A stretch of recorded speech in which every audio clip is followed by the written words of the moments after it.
It's another edition of Time About the Movies, and today we're finally heading into the fall of 1997, September 5th, 1997 to be exact. Heading into Oscar season, we've got some films that will be coming out that will be notable big players from the Academy Awards of 1997.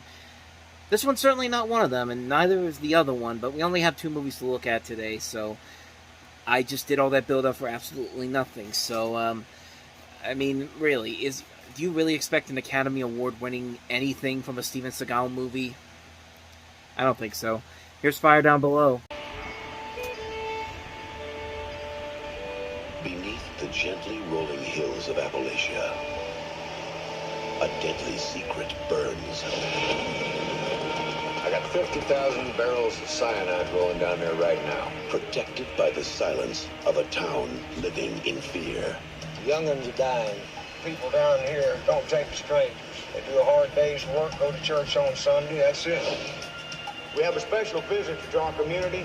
Now, an outsider has come into their world. You really are new here. Gotta stand out and open door. To reveal the danger. What's this smoke over here in the mountains? Oh, they've been burning that mountain for 12 and a half years. Protect the innocent. You look prettier than a speckled brook. That's just what I was gonna say. And expose the conspiracy. I made $16 million on this deal. You think I'm giving it back? One of these days you'll say, the money ain't worth what's gonna do to my people. You need to be careful about slinking around here. Somebody's gonna get hurt. It's gonna get a little hot around here. Who are you? I'm a federal agent. I mean, honestly, this is the same movie as On Deadly Ground. I mean, it's literally the same movie, except Steven Seagal isn't working for the bad guys, and instead of it being oil rigs as the main thread here, it's the fire department, the EP, is because, you know, it's just like, you've seen this movie over and over and over again, not just from Steven Seagal, but other movies of this type, and you got to have an environmental message in it because Steven Seagal has to try to do that to try to save what dignity is left in his career. And, yeah, this film just crashed and burned big time on so many levels. It wasn't a hit at the box office for obvious reasons. It came and went. Seagal's name was pretty much not relevant anymore. Like, this is the beginning of his downward stretch until he eventually heads into direct-to-video territory. We gotta make him the leading hero in this, and we gotta give him the big environmental message in here. The environmental message that doesn't really make a whole lot of sense. We gotta give him a female lead to go along with her, Marg Helgenberger, pre-CSI. Hey, there's Harry D. Stanton. Here's Stephen Lang. Chris Robinson is the bad guy in this movie. Hey, here's Randy Travis. Here's Travis Tritt. Here's the Lynn sisters. Here's Kane Hodder. Like, let's get all these people together that really serve no purpose to the story here, because we got to appeal to middle America, because we got to have all these country music performers in here. Like, it's just a mess of a film, man. Like, do you really need to see this movie to know what the message of the film is going to be? Like, really, there's no real reason to see this movie, and I didn't even want to see this movie, honestly, but it was back when I was trying to see as many movies as I can, and I put this on thinking maybe it was going to be something, and definitely wasn't.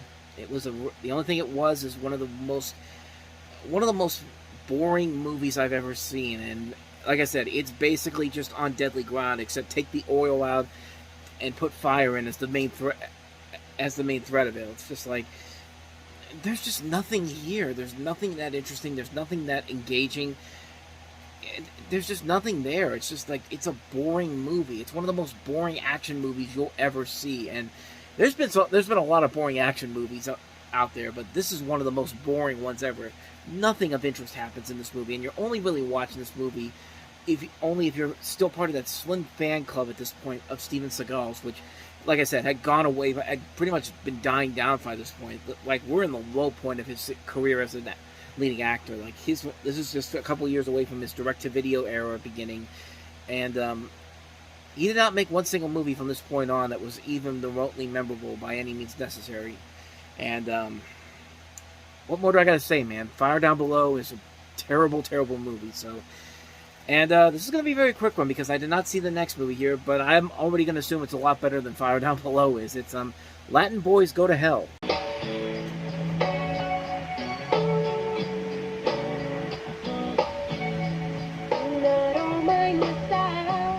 Hope you like it. I know, that's right. I like them a lot. Yeah. How are things with you and Carlos anyway? Lovey-dovey as usual. Yo quiero buscarte en cada What club when I went to last night? Yeah, it's probably not a good sign if Wikipedia barely has a page. It doesn't even have a page for it, and you have to go to one of the stars of the movie's name on there in order to find out anything about this film. But as you can tell, this is a gay-centered film. You have 5 young Latinos with extreme passions interacting and eventually exploding in this New York City story of self-discovery, friction, and resentment. One of the characters is named Justin. His incredibly handsome cousin Angel comes to stay with Justin and his mother, and he's overcome with attraction, but there's one problem. Angel is straight and fascinated with Andrea. While Andrea is contemplating Angel, her best friend Braulio, Braulio, Braulio, I think I'm pronouncing that right, but if not, I apologize. Her and her boyfriend and his boyfriend Carlos are having their own relationship problems, and one of these relationships crashes violently, affecting everyone else in a profound way. And like I said, I really don't know anything about this movie in particular. I've never even heard of it. Only thing I know about it is that it has Guinevere Turner in the cast, and she was also in American Psycho as well as The L Word, and was the writer for the notorious Betty Page, which are obviously notable films. But this movie in particular, I don't know too much about it. I don't know if it's any good or not. I don't really have a real interest in seeing it, but on IMDb, it's got like a 5 out of 10, which is not very promising whatsoever, so I don't even know if this movie's actually any good or not. So I doubt it if there's nothing on the page if there's nothing on Wikipedia about it. Like, usually when you don't have anything on Wikipedia about it, usually your movie is not really all that memorable, unless something crazy happens where it should be on there, and then they just delete it for no reason. But I've seen nothing on here to say that otherwise. So like I said, I don't know if this movie's any good or not.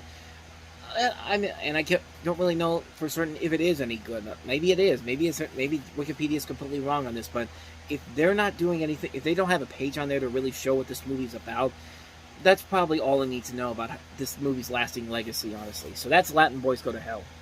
So like I said, this week was nothing too special. That's going to wrap this week up. But next week we have at least 3 more movies to look at. And one of them is one that I have seen that is actually pretty good. It's David Fincher's follow-up to Seven, and that is The Game.